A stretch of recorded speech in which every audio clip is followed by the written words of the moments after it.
shaving all the hair off the side of her head there, so I can get onto the scalp. Now once I'm onto the scalp, I can start thinking about making the first cut.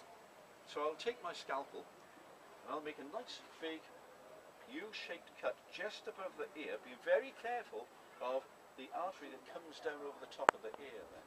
So I'll cut it through there and then, lovely sound that.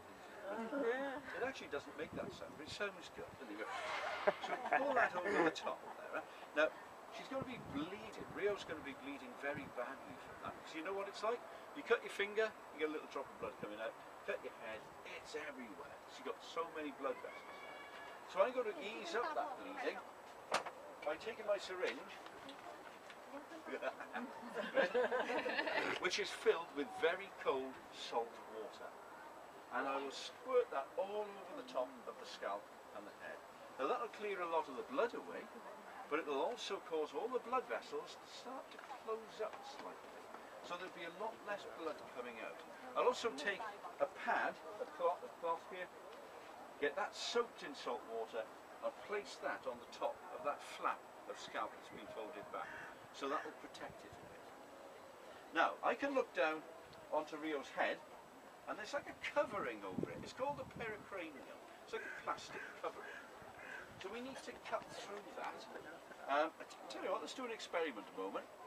All take your index fingers, put them on your forehead, that's it, and move the skin around on your forehead. There you go. Got nothing to do with the talk, I just wanted to see you do it. But there we are. It shows nicely, doesn't it, that you've got that stuff, that pericranium there between the skin and the bone. Every bone in your body's got it. Everybody in the world has got it. That's why we can move around smoothly. Eh? It's no good to me, it's too slippery.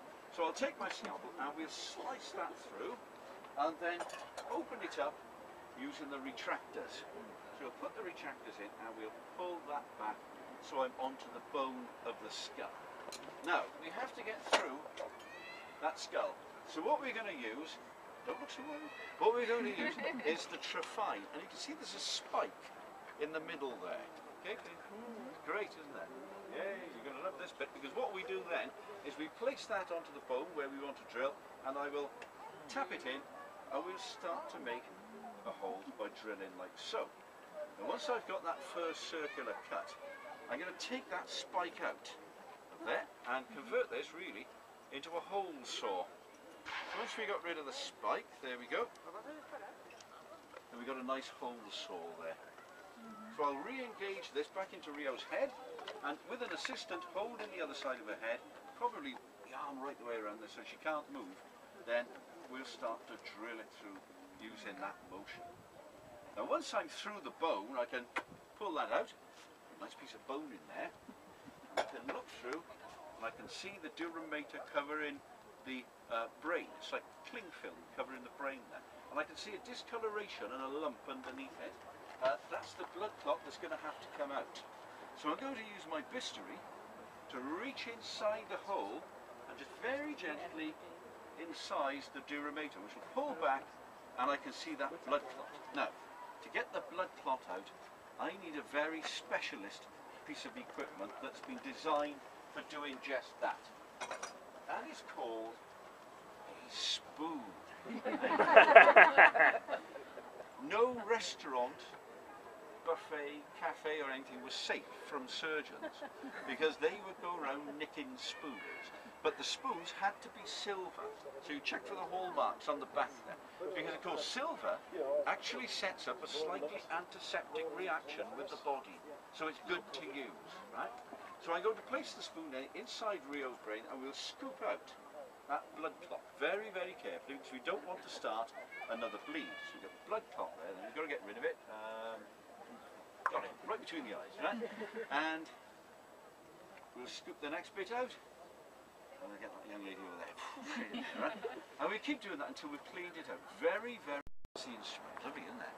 Yeah. And this bit here is blunt. That's how it's going to be used. So that'll push the brain down. And this little blade here is razor sharp. So I'll just place that inside Rio's head, in the hole, and we'll ream it around like so, just to make sure that it's nice and smooth. and it's not going to irritate the brain in any way. Now once we've done that, of course, I've probably created quite a lot of bone dust and shavings inside there which need to come out. If I leave them in there, well, you're going to get irritation, you're going to get infection and so on. So it's back onto the syringe, or squirtillo as they refer to. Great, and I think it's far better squirtillo than syringe, isn't it? More stylish. So we're going to take this with some warm salt water, saline basically, and that will be placed inside, and we'll irrigate Rio's head out with this stuff. Now that's going to float out all the bone dust, float out all the shards of bone there, get rid of it, all the muck inside there. And of course it's quite gentle doing it with water. It's not like trying to get it out with a brush, so that's not going to cause further damage. Now once we've got that out, we need to plug up the hole. If I let her wander around like that, well, the wind's going to go in through her ears and out to the top. So what we're going to do is plug it up. What I might use is that piece of bone from the trephine. Just cut it out and stick it back in again. Right? There's a good chance if we do that, it's going to start to grow together again remarkably quickly. Within a few weeks, it's going to start to fuse. But what if we've lost the bone? Well, in that case, we're going to use a silver coin. And I'll get the ship's blacksmith to knock 3 holes in it. It was always 3 holes. I don't know why 3. That was the tradition. Whether it was Father, Son, Holy Spirit, faith, hope and charity, no idea there. But we'll knock 3 holes in it, and that will be placed over the hole in Rio's head, and then very, very carefully, very, very delicately, we'll nail it to her head so it's not going to go anywhere, right? So that'll be there permanently then with little silver nails. Silver coin, silver nails. Don't forget, that's going to set up an antiseptic reaction. So it will stay absolutely clean with no infection. Then we'll allow that pericranium to drop back over, and we'll pull that scalp back over the top and sew it up using a needle and some of this thread. Well, that thread is actually quite rough, isn't it? Would you like to try that one? Quite rough. So that's really going to pull the skin as it goes through. So what I'm going to do is just run it through some of this stuff. Any ideas what this is? Wax. Yeah. Wax. There we are, beeswax. And that will make it a lot smoother there, madam. Huh? There we go. So that will just slide through the scalp very, very cleanly. Now when we've done that, we'll probably give it a wash off with the old vinegar here. Marvellous stuff, that, great stuff. We'll give it a wash with vinegar, and then I probably won't even put a bandage around it. What we'll do is we'll get Rio up on the deck of the ship, where she's going to get a lot of fresh, salty sea air around that head wound. And that will heal up a lot quicker than if you were in a hospital or wherever on land at this time in the 1800s. Now gradually, your eyes, lovely eyes, your eyes, then they're going to become the same size, the pupils there will become the same size. I'll be able to ask you your name and you'll be able to tell me. What's your name? Rio. There we are. Perfect. And you'll start to recover from that operation. Right? Now, that is the oldest operation in the world. Can anybody tell me when it was first carried out? Any ideas? Sorry? Well, the Mayans were certainly doing it, the Aztecs were doing it, the Egyptians were doing it, Mesopotamians, the Babylonians, the Egyptians, I think I said the Egyptians, the Indians were doing it. In fact, the earliest that we know it was carried out was in the Neolithic period. The whole of a skull was found near London with 3 holes in it. The first 2 holes had started to granulate over, which means that that individual had survived it by at least 6 months, each hole. It was the 3rd hole that was still a bit jagged. Probably drilled through with a piece of flint through the skull. Now, it sounds terrible, but the most painful part of the operation is cutting through the scalp. After that, of course, as my mother used to say, where there's no sense, there's no feeling. Right? There's no sense there in the brain, there's no nerves in the bone, of course, so you can drill through quite happily.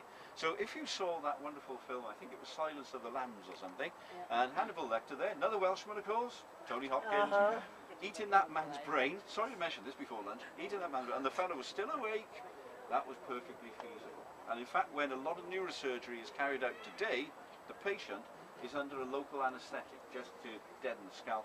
They are perfectly conscious when they are being operated on the brain there. It's a lot easier and a lot more effective to do it that way because you can talk to the patient while it's happening. remarkable way of doing it. How are you feeling, Ria? Yeah, you seem alright. After all that, thank you very much indeed.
Charge!